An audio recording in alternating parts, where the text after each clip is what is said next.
Hello, and welcome to Trekkie and Beyond, a Star Trek podcast. I'm Moneca. And I'm Andrea, and welcome to episode 3 of season 4 of Discovery. Episode titled Choose to Live. It should be called Smart People Making Dumb Decisions, because that's what we do in this episode for some reason. So we know Saru is back here on the USS Discovery. We're dealing with some things with him and Kanamar. We're dealing with Tilly having a crisis of faith. We're dealing with somehow making a new body out of nothing. We're also dealing with murder and mayhem and mystery and stupid reasonings and decisions after the fact. So let's talk about this episode. Initial reactions, Moneca. What did you think? Okay, so we're also dealing with a mother-daughter duo. They bore me. They're both horrible. They're both horrible mother-daughters to each other. Yeah, I didn't say that they were good at it.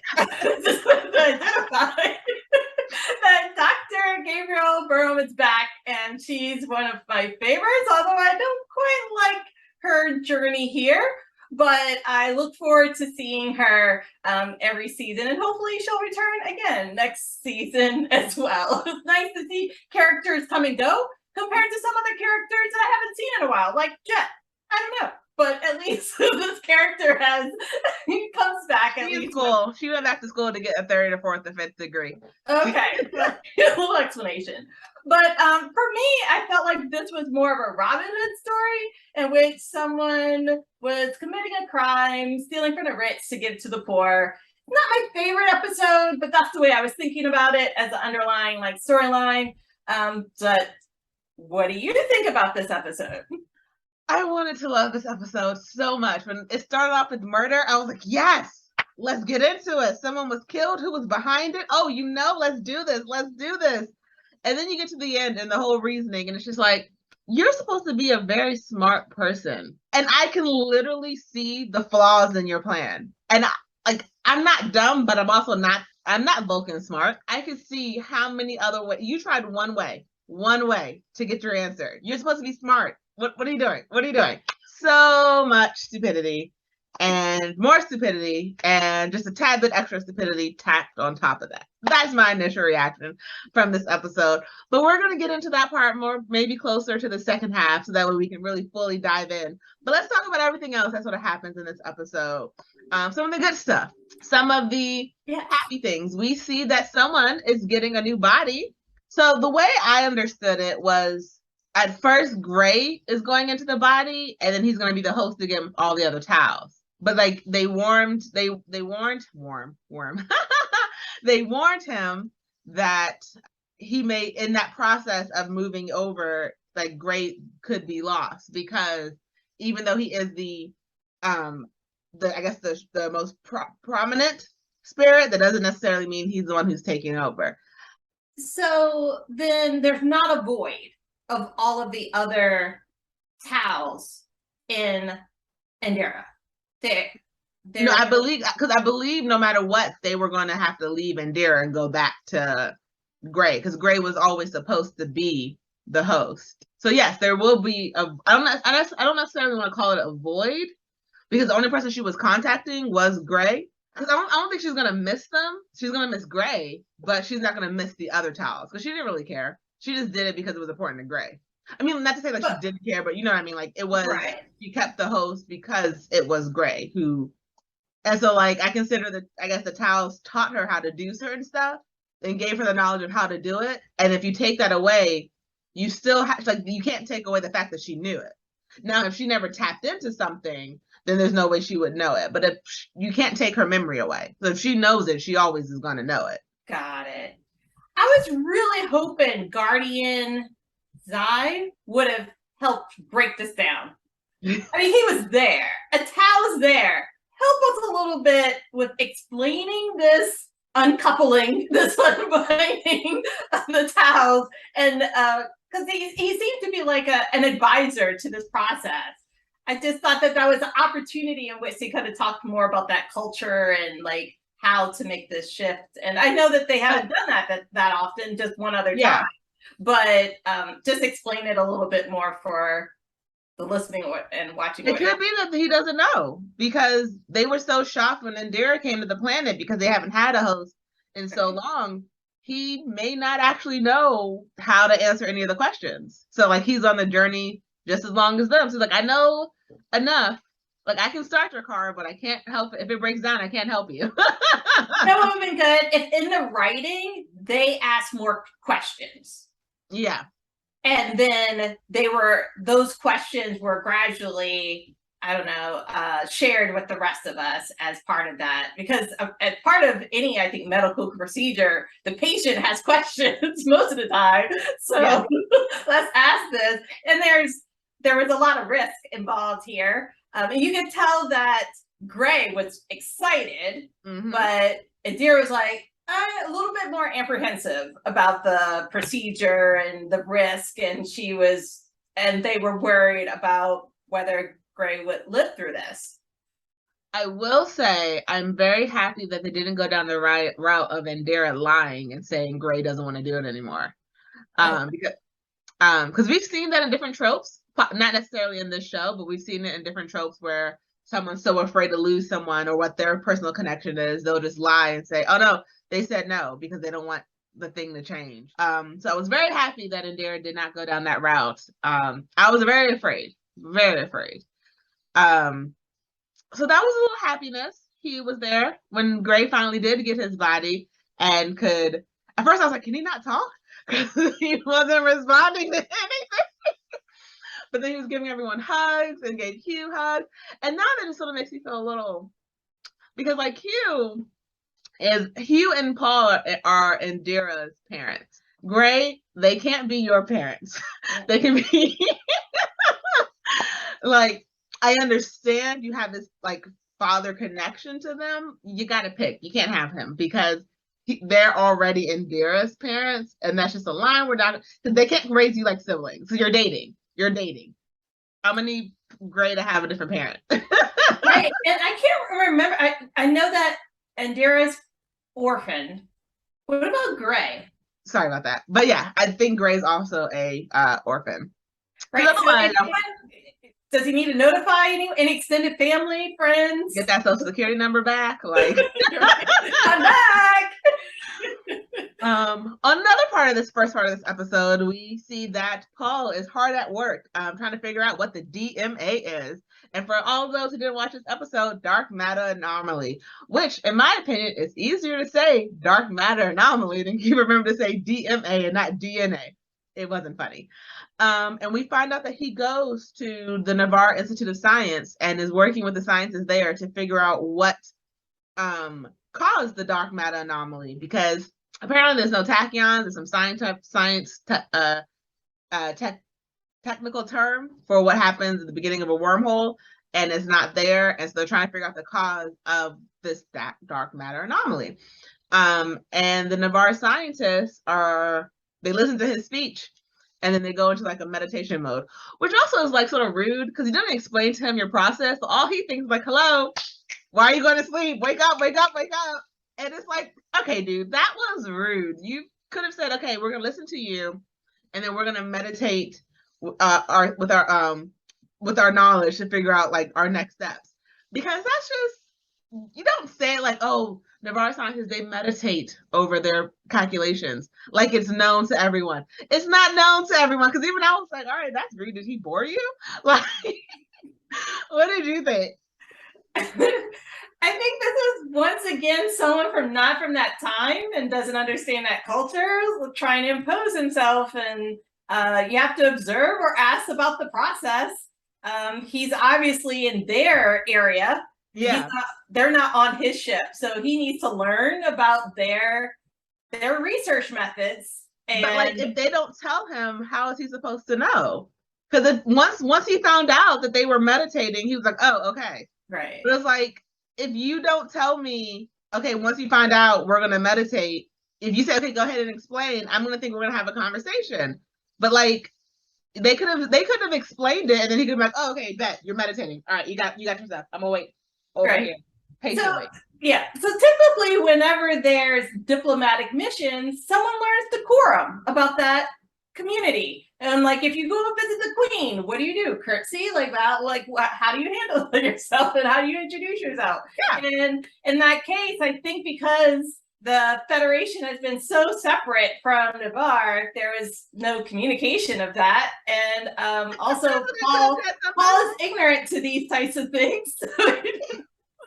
Like the president could have said something. She knew he was coming. She could have been like, all right, this is how it's going to go down. Because it's not the same way. Because in Paul's mind, he's probably assuming it's like how Vulcan was back in the day. Right. Because he was going to work there. So you had a chance, like he probably understood, things have evolved since then. Like you can take a moment like, all right, when you get down there, you're going to explain everything to them. If you see someone close their eyes, they're meditating. This is the process by which we do things. And if everything doesn't work out, then we'll do this. Like, I don't know. I felt like it was sort of hubris for the people of Navarre to just be like, all right, we're gonna close our eyes now. I'm like, I would have thought the same thing. Yeah. Are you going to sleep? Like, if you just explain it, I know what to do. And I know not to cross you. Because I don't know, like, you know that I don't know your customs. And so if I don't know what to ask, how can I not offend you? If you're like, hey, look, don't do this, don't do this, don't do this. Okay, good. Bet. That's what my ex did. He was like, when you meet my parents, don't do this, don't do this. Because he knew that I didn't know what to ask because I didn't realize things were what the difference were. So I was like, come on, President. You could have helped out Paul. You could have told him ahead of time. He should have been assigned to the liaison who would whisper in his ear, give him a clue. This is when we need Michael's mom. This is when we needed Michael's mother. Right. And Saru was not on that mission because Saru would have been more diplomatic and asked about the process ahead and so forth like that. He would have asked in advance about the next steps in the process. But would they have told him? Because apparently no one tells anyone anything. I'm on Team Paul this time. Like, look, y'all messed up. Y'all should have explained it to him. But neither here nor there. There's one other thing that sort of happens throughout this episode before we get to the second half, and I can yell about stupid smart people. We see that Tilly is now going through a growth shift, and I don't know if I like this growth shift for her, because this tells me she's going to outgrow her current position. It's making me seem like she's going to leave the show. I don't like that. Well, what exactly is her current position? She's shifted around since last season. She's moved up from ensign to acting captain for a little while, and now she's back down. And then I think she feels a little threatened by Indira. And so I think she's trying to find herself. What I do like, though, is that Saru is there, mentoring, guiding. Thank goodness. Yes. I really miss Saru. I've forgotten how much of a mentor he could be to many characters on the show, and how comforting and soothing and thinking outside the box all the time, and to give Tilly a challenge that she wasn't quite ready for, but she helped out in her own special way. I definitely want to touch the sea kelp and bloom. Like, you can't tell me I can't touch it and then not tell me why. Like, no, I'm not a child. Please explain to me why, because now I'm curious to know. Well, I just said don't do it. No, see, that doesn't work. That doesn't work. I need to understand why I shouldn't touch it, because it could be a dumb reason that you think is like it's gonna try and eat your hand. Okay, thank you for letting me know that. Now I understand, and now I can tell someone else, don't touch the sea kelp when it's in bloom. And when they're like, why? I don't say, oh, because Saru said so. I am a grown adult. Tell me why. I need her to find out why you can't touch the sea kelp. Is it poisonous? Is it going to kill you? What if she accidentally falls into it? Like, what, Saru? What? All she has to do is ask Zora. Like, we would Google it. Just ask Zora. Just wait. Or Saru, just tell her. Just tell her. But what I'm puzzled by, though, because I'm a proud plant mom, I have a lot of plants. You can have all of mine because I hate them. So what happened to all his plants while he was away? Probably someone misted them for him. Okay, so that's what I'm wondering. Like, did they just keep his quarters there and wait for his return, or did they assign the room to someone else? I think they kept his quarters. Because it was never that he wasn't going to come back. He said in the last season he needs to take a sabbatical. Right. So it was never Like, this was Discovery. They never grow past these people. So I firmly believe they kept his quarters. And like someone went in there and misted it for him. My bet's on Hugh did that for him. Well, that's just, I think that would have been a good time if Tilly wanted to help out and miss some of the plants and help. She wasn't going through it then. She was going through it now. Now, right. But now she's having the crisis of faith. And now she's at least able to talk to Hugh about it. Seems like because apparently he's a doctor and a therapist. Yes. Because those are definitely the same exact qualifications. So, one more thing about doctors. I've missed Dr. Pollard. I like her. And I haven't seen her. Like, now there's, I don't know. At least then he could make the clean shift to a counselor and then leave Dr. Pollard. No, he cannot be a clean shift to a counselor unless he has that type of training. So, well, that's what he's been doing for the last 3 months. That's not training. So I need him to have actual training as a therapist and not an advice giver. So those are 2 different medical degrees. Those are 2 different degrees. And I'm going to need him to get, maybe that's what Jet's doing. Maybe Jet's getting a therapist license because we don't know where she is. I need him to have a medical degree to give advice. Not just, I give good advice, because if my life goes to hell, I'm suing you. I was just giving advice. So we get to talk about smart people making dumb decisions. Just a few dumb decisions. So this episode starts off with a Starfleet crew going to drop off the lithium to a other cruise ship in need or whatever. Those people are not important. What's important is that some secret people in like a whole little awesome little get up outfit. That outfit was amazing, by the way. Like, I just loved it. Jumped onto the ship and started like just knocking everyone out, taking them down, and starts fighting the Starfleet captain. And she tells him, stay down. If you get up, I'm gonna have to kill you. No, you didn't. You could have stunned him. You could have anything else but killed him. But then she kills the captain, steals the dilithium, and basically leaves. So this caused a whole uproar. We see the Admiral Vance is there. We see the president is there. The president of Navarre, the lead of Navarre is there, because they know who the bad person is, and the name is Jvini, because I can't remember how to pronounce it. Jvini. Jvini. Mm-hmm. I'm going to mess that up, people. I'm so sorry. We see that Jvini is part of the same order that Michael's mother is a part of. And we see that Michael's mom comes and is at the table and like basically says, this is a cultural thing and that we need to be the ones to bring her in. Okay, first of all, hold up, stop, time out. They killed a Starfleet captain, a Starfleet officer, and they stole dilithium that literally Starfleet is giving away for free. This is not a cultural thing right now. They need to be arrested by Starfleet because their actions were illegal against Starfleet. So there's no political mumbo jumbo. Literally, they killed someone on Starfleet and stole from Starfleet. I think Starfleet should have the right to say, we're going to arrest them. Well, we should also remind everyone that technically Navarre is not part of the Federation. They're not. So there's no rules that apply to them because they're separate. They haven't worked that out yet. But the president the president of the Federation really wants to, for Navarre to join them and wants to be, have a better relationship with them after all of these years. And that's very important for what's going to happen later because Michael wants to be Michael. And then one time, I'm like, let Michael be Michael. Keep going.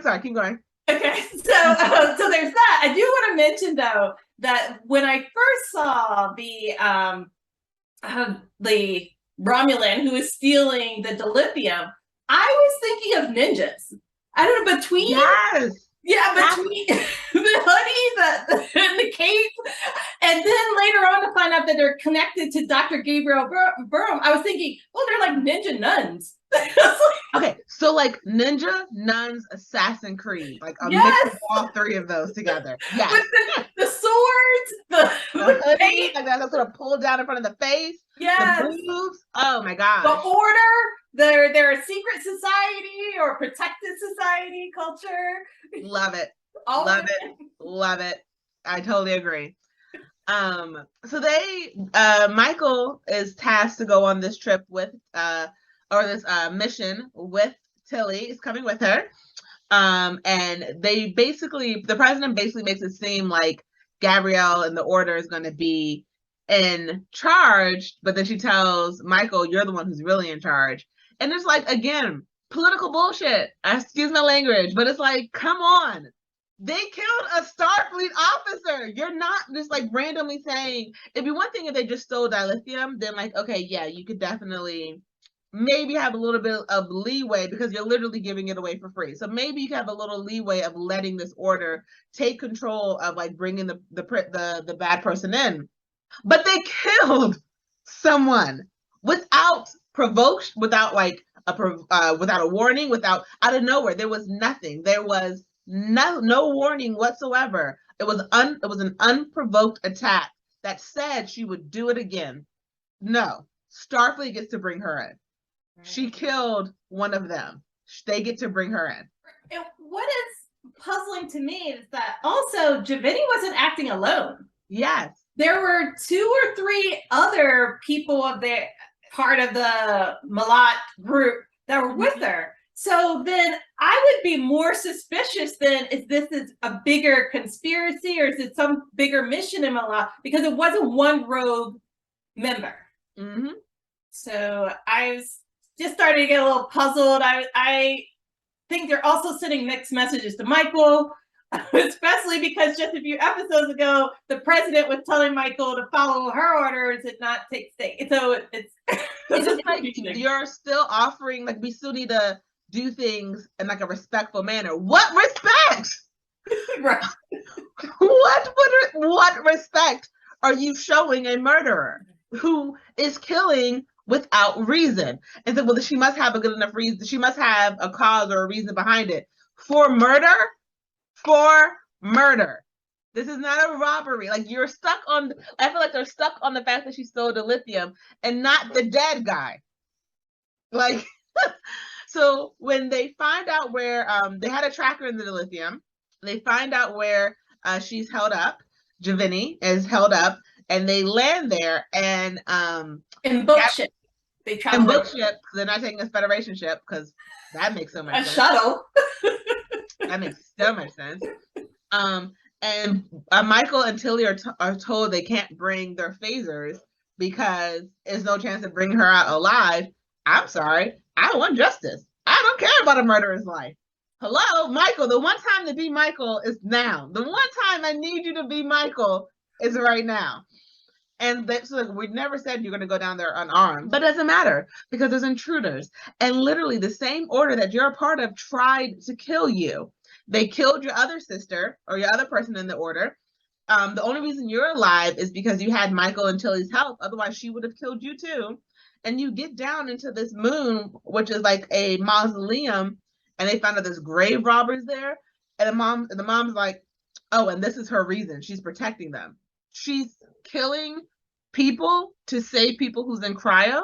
That makes sense to you. That's her reasoning. That's a good enough reason for you. I literally lost respect for Michael's mom this episode. I was like, you're a dumb bitch. I can't with you. Okay, I'm like, first of all, you're so cold to your daughter most of the time. You don't call her, you don't check in on her, but you care about this person who brought you back from the brink after you were brokenhearted about losing your family, and your daughter's right there, and still you've chosen everyone else over her. Someone in the same group is the group that you're in are killing people, would have killed your daughter without a second thought, and all you could care about is bringing her in safely and alive? Do you not love your family? Do you not care about your child? Do you not, like, I really did I lost a ton of respect for her mom this episode. I was just like, I really wish they just would have wrote this as another character, because I don't see this as Michael's mom in this episode. Like, I was like, they should have just put anyone else in this. They could have replaced Michael's mother with any other character, with any random other person, and it would have been the same type of show. Like, there was no maternal, I want to make sure my daughter stays alive. You went back and forth in time and tried to save her for an entire season. You kept jumping in that suit back and forth and back and forth. And someone was literally about to mollywop your daughter, and you care more about bringing that girl in alive than keeping your daughter alive? That was feel like that episode. She said later that she could not trust anyone else but Michael to help her with this mission. I agree with you about Michael's mother. I was hoping, though, but it was off camera and we didn't see it, but that she was sending little love notes to Michael over the past year, because at the end of the season 3, Michael called her mom from like that air duct. So, I don't know. I was envisioning that they were bonding more, and at least they're in the same time zone, same time frame. The time they're rekindling their relationship. I agree with you, though, that Gabrielle seemed very cold. Yeah. And it seemed as though she trusted her sister more than Michael, which was strange to me, because if her sister had sworn this oath, she should have communicated with the rest of the sisters that she was out on this mission. You don't have to share all the details of the secret mission, but post it on a message board. Post it on some communication channel that they must have, because they're on Navarre, the most probably technically advanced civilization in the galaxy. Use some sort of communication channel to share with the rest of your sisters that you're on this mission to save a species. I don't know. I'm puzzled by why this information wasn't shared so that they could at least help her also with this. On that note of information being shared, when they're on the ship and they figure out what she's trying to do, and they stop the ship from going where it's supposed to go or whatever, and the sis Giovanni ends up saying that she did try to get dilithium, because Michael's like, well, why didn't you just ask Starfleet for dilithium? They're literally handing it out for free. And she's like, I tried. Until it's like, they're not giving it to individuals, they're giving it to organizations. You have to explain why. Hello, Starfleet's motto is to protect. You don't think they would have tried to protect this civilization that was being grave robbed, that where these people were being slaughtered in their cryotubes? You didn't trust Starfleet. You couldn't have gone to anyone else in the order. You couldn't have gone to Gabrielle. Or the president of Navarre? Or the president of Navarre? Use that message board you were talking about earlier. Hey, we need to request it. Or just lie to Starfleet and say Navarre needs it for some other reason. You're not in Starfleet. They're not going to check up what you're doing with the dilithium. They are literally giving it away for free.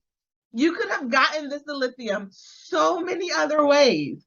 And it's like that, when she explained, when I found out the reasoning, it was like the whole Sukkot thing all over again. It was like, oh, okay, why is she killing people? Why is she killing people? Oh, is she going to the dark side? Is this like the Sith and the my nephew loves Star Trek, Star Wars. So it's like, is it the Sith and the Order people? I'm so sorry, Star Wars people. I don't remember what they're actually called. But like the side Luke is on, and then the side Vader's on. Is it like, oh, is she turning evil? No, you're trying to protect people by murdering others. But she communicated to other members of the sisterhood to bring them in to help her earlier.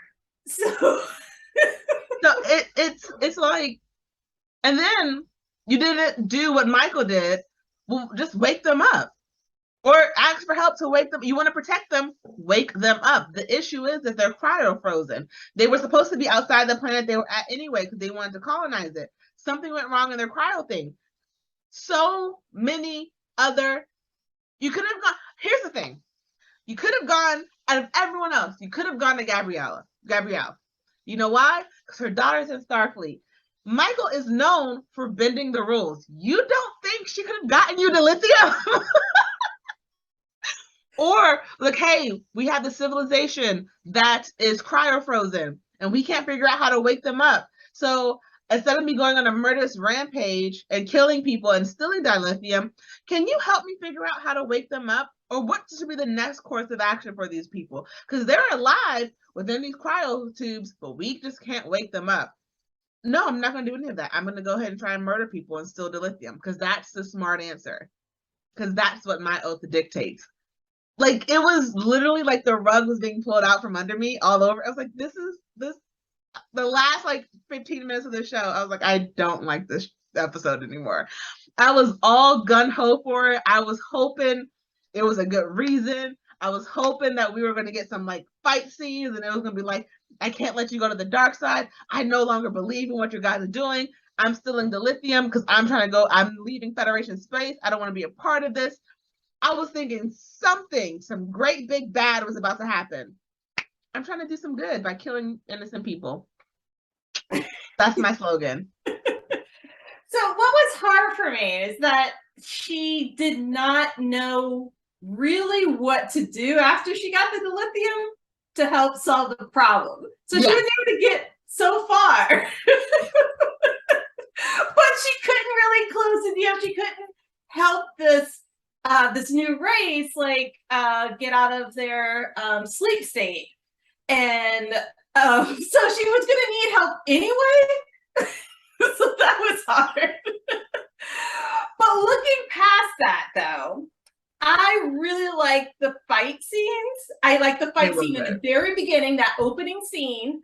And I also like the fight scene on Bookship. And that we don't see a lot of we don't see much. So in these fight scenes, Michael Worm was involved in fights, but we don't really see Anson Mount and like Captain Pike and others in Strange New Worlds involved in fights. And I'm impressed because they started filming season 4 of Discovery 12 weeks after Sonequa Martin Green gave birth.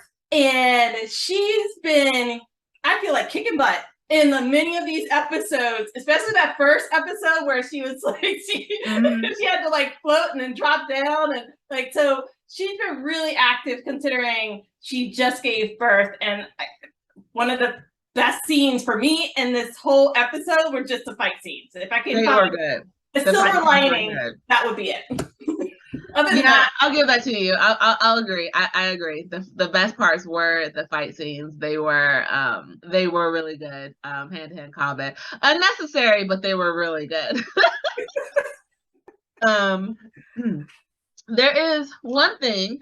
So after she brings her in, they arrest homegirl Javina, and they take her back to Starfleet, and Vance is pissed. You can tell Vance is pissed to hand her over to Navarre, and the president is basically using this as a political levy, and I don't like it, because what you're telling your Starfleet people is that your deaths are expendable if we can get leverage out of it, because who knows what they're going to do with that sister? Who knows she's ever actually going to go to jail? Like, so, because like from what I know about Vulcan's prison system is more of a reform system from what we know from what T'Pring does in Strange New Worlds. So who knows what Navarre has? And like, it's like one of those things where, oh, I'm arresting a spy from one country and sending him back to his home country. You know, he's not in jail. He just he might never be allowed to leave the city again, but he ain't in jail. And it's like, I feel like it's the same thing with her. And it's like, too many innocent people died for a stupid cause. Okay, that's wrong. It wasn't a stupid cause. It was a stupid, what's the word? Not explanation, but execution of a plan. Yeah. It was a stupid execution of a cause. And so when Michael brings that up, the president's like, I know he has 2 kids, but I want to get Navarre back into the Federation. And Vance has this very long-winded analogy saying basically the president is the conductor, and it's our job to play our parts. And it's not for us to know if someone else on the team is drunk and hungover or forgot their notes. It's for us to do what is asked of us. I would like to know if the cellist is drunk, though, because if they're making us all sound bad, I need them not to be here. He's basically telling Michael to be a team player. Yes. And suck it up. And he doesn't like it either, but because they're part of the Federation. She just got to know her role. She did her she tried her best, but like Javini has diplomatic immunity. That's the only thing I could think of. Yes, that is what I've been trying to remember all day. Yeah. When I said spy, I meant diplomat. That's what I meant. Thank you. You're reading my mind, girl. There's one other thing we didn't talk about today. I forgot to talk about. Back with Book and Paul when they're on Navarre. We find out that they also didn't find any tachyons, and so it's basically saying it's not a wormhole. And so the president of Navarre does a mind meld with Book. And Paul is like, look, you can't make him go through that again. But to get answers, Book is like, he wants to do it. And it's very interesting, the part that he's hung up on. But the president is able to see the explosion through Book's eyes. And it's like, you've known about your brother's son for like 2 or 3 weeks, or maybe like what, a couple months. And it's making it seem like you watched him raised from a baby. And his like, not saying it's not like his reaction to his death is not like there should not be grief to it. He said, but I wanted him to know that I loved him. I feel like you should feel that way about your brother, because like, I know you love the child, and I know like it's sad, but it's like kids know, and they also don't really put that. Kids know, but at the same time, they don't always truly care. Like it's like a level of consciousness that they don't have yet. Of, I know you love me. You're here with me. You came to this important thing with me. You gave me my sap. You gave me the thing that's always going to be like, yeah, the kid knew. So it's like, I felt like you should, I don't know. I just felt like they were making it seem like Book had no relationship with this kid. And it's like, no, you had a relationship. He knew how you felt about, like, he knew you loved him as an uncle. I don't know. It just seemed like they were making it really, either that kid's not dead, and that's why Book is like stuck on it, like he somehow survived. Or I'm like, this is like, you've known about this kid for like 6 months. You act like you've raised him from a baby. No, well, I really understood this part, not the gray part earlier, but I felt as though Book, because let's go back. Book did not know that his brother had a son. Yes. And so he was shocked that his brother did not share that information with him. And I think he wanted to be more in his extended family's life. And he regretted not knowing about his, I don't know, his nephew earlier, right? Mm-hmm. And so between that and when you're grieving, sometimes you get stuck on a last moment with someone. Yeah. That last moment with someone stays in your head. Mm-hmm. And for me, a friend passed away who left me a voicemail message, and I did not return that phone call to him before he passed. Yeah. And one of my regrets of my life is not calling him back. And so I was stuck on that for a little bit. And he wasn't sure how he was, if he had made a connection. Although we saw that moment, and we saw the way that his nephew held that trinket, I can't remember exactly what, around the neck, and asked him a few questions and was engaged. For Book, though, he did not have that closure. And he seemed to have closure with his brother. He seemed to have closure with many other people. And I guess he wanted a little bit more eye contact before he was looked away for something. And he felt like he missed that moment. And with that mind meld, he was able to get that moment back and then have feel as though he could move on with his life. It helped him with, I think, healing. I get that. I'm saying he's wrong. Like, I understand all of that. Like, I get all of that. I'm saying the kid's a child. You weren't there from when he was a baby. So it's different when I'm talking about the fact that, like, it would be different if he had like young memories of you and then didn't see you at all for like the rest of the formative like times of your life. And then you're back when you're 10 and he's like, oh, I don't really know if you like me because I haven't seen you in like 6 or 7 years. That would make the kid wonder, do you care or not? But from the last season when we met him, we see that Book is already creating a relationship with him. We see that the father is already like how they were running around on the ship and having a relationship. We see that he's important enough to them, to the father, to allow him to give him the trinket. So it wasn't like you never had a relationship with him. So it's like kids see, oh, okay, I'm like, he's just turning 10. You are an important person in his life. He knows what's going on. It's not like he's a teenager and is gone in his depressive state yet. Like, kids love everyone. They know. And so it's like, I feel like they were making it a bigger deal because, I mean, it was, you had it. It was obvious. And I felt like you would feel worse about your brother who you just sort of reconnected with, who you had that history with, who you don't really know, like, if you're still 100% perfect with, because you know what you missed. It's not about the kid. I know it's about book. That's what I'm saying. I don't agree with what they're putting out. So I get it. Right. I get what they're doing. I'm saying I don't agree with it. It doesn't make sense to me. Right. For me, I was thinking it was more about the future and the next generation. That's the next generation of their family, their village, and that was just that version of a bar mitzvah, like, and leading to the next. And he wasn't sure that he made a connection with the next generation. That's fine. No, that's fine. That's fine. We don't have to agree. But I think it's up for interpretation. I don't think it was. Another part of that scene that I liked, though, was Michael and Book laying down in her bed and looking up at the hologram in her quarters and seeing nature and seeing Book's environment. And she was able to connect to him. Where we struggle sometimes to see the sentimental side of Michael and see some emotion. See a true sentimental side, not a forced acting sentimental side. I did like the ending scene with her. It was nice. It was real nice. That was a nice coupling moment without being forced. Yeah. Yeah. Because, he's so dead inside like me. Well, I'm glad we were able to end on that note. Oh, our listeners, they know I'm the crazy one. And the dead inside one, they understand that. Or as Jordan likes to say, I don't want to hear this whole I'm dead inside anymore, Sierra. And I'm like, you're going to keep hearing it. Because I am. Okay, so I think we covered everything. My vote is that the president of the Federation gets fired because that was a stupid move. That was my final thought. What is yours?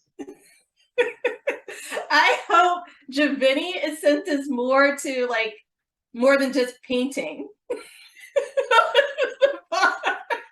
I think on that note, okay, I'm retracting my other final statement. On that note, I think that Giovanni should have served her sentence, or at least part of her sentence, because she killed someone on Starfleet and she killed someone in the Order.